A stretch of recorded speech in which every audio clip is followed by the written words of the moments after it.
जैसा कि आप देख सकते हैं ये म्यू हॉस्पिटल का कोरोना वायरस काउंटर है।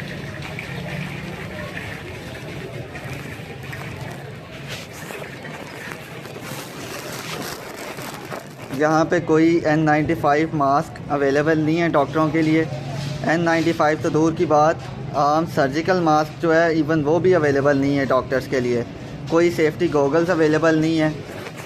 आप इस कमरे की हालत भी देख सकते हैं जो इन्होंने बनाया है।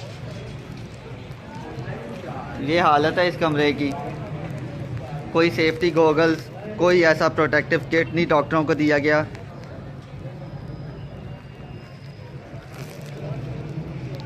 हम YDA म्यू हॉस्पिटल और YDA पंजाब की जानिब से ये मैसेज देना चाहते हैं कि इन हालात में काम करते हुए अगर हमारे किसी डॉक्टर को कोई मसला होता है तो YDA पंजाब और YDA म्यू स्ट्रॉन्गली जो है रिएक्ट करेगी।